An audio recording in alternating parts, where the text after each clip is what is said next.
Cinema Q में और film देख के निकले हैं वेलकम टू पंजाब। ये सद्दाम मलिक साहब की फिल्म है। सद्दाम मलिक साहब वो सीजन प्रोड्यूसर हैं जिन्होंने बेपनाह फिल्में बनाई हैं और बनाते जा रहे हैं। ये भी उनकी एक काविश है। हम इस वक्त उनको इस फिल्म को प्रमोट करने के लिए आए। हम फिल्म इंडस्ट्री के लोग हैं। हम फिल्म इंडस्ट्री की फिल्म को अपना हक समझते हैं प्रमोट करना। सायमा जी कभी कहीं नहीं जाती, वो इस फिल्म को ख़ास तौर पर देखने के लिए ये प्रमोट करने के लिए। सरका जी, रियाज शाह साहब की बेटी, मैडम नीलो की बेटी, वो आई हैं यहाँ फिल्म पे। उनके साथ मेरे हीरो डलकारा सिंह लाहौर के हीरो ईसा वो आए हैं, मेरा बेटा आया है।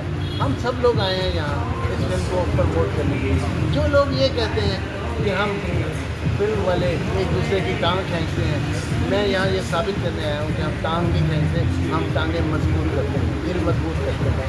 और हम इसीलिए ये साबित करने के लिए आए हैं। सद्दाम मलिक साहब, आपको बहुत बहुत मुबारक हो। ऊँच नीच होती है, कोई बात नहीं है। आज मुझे बहुत खुशी लगी है। फिल्म बहुत लोग आए हैं, बहुत लोग आएंगे, मज़ीद आएंगे और ये फिल्म इंशाल्लाह चलती है। Thank you very much.